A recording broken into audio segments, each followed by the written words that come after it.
Tours, Indre-et-Loire. Le réseau des bibliothèques se compose de 7 succursales et 2 bibliobus. Dans la bibliothèque centrale, à proximité immédiate des bureaux de la direction, se trouve le bureau du bibliothécaire puni. Bonjour, je suis le bibliothécaire puni. Je vous invite à découvrir avec moi le génie du lieu à la bibliothèque de Tours, parce que moi j'ai découvert plein de choses. Aujourd'hui, les souterrains refuges et autres merveilles du sous-sol.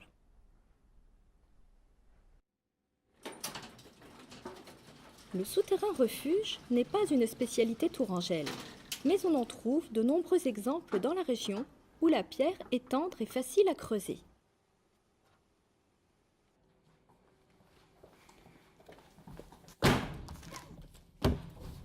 Ces ensembles de galeries en zigzag et de salles d'habitat provisoires sont difficiles à dater car ils contiennent rarement des débris archéologiques.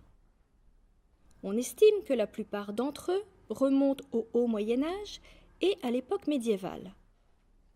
Les invasions, puis les guerres féodales ont incité les populations à creuser ces cavités clandestines aux entrées cachées, permettant de séjourner en lieu sûr et d'entreposer des vivres.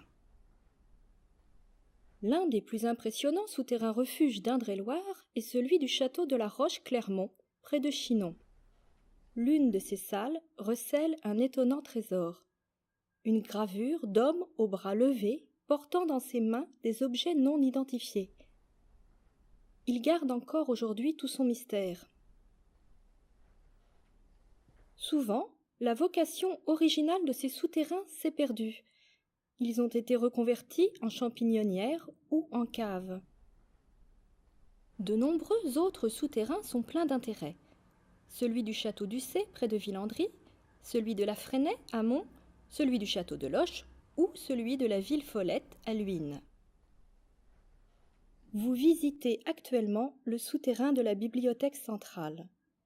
Un vide sanitaire dans lequel on retrouve quelques vestiges à dater pour les archéologues du futur. Une caisse aux armes de la ville, une bouteille laissée là par les ouvriers du chantier dans les années 50 et les moellons de l'ancien parapet du quai de Loire. Aucun doute à avoir, vous êtes bien en Touraine.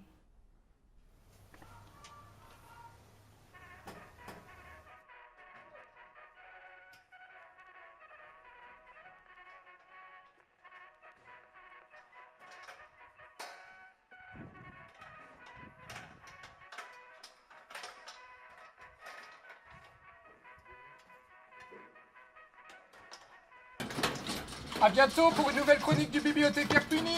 Enfin, j'espère.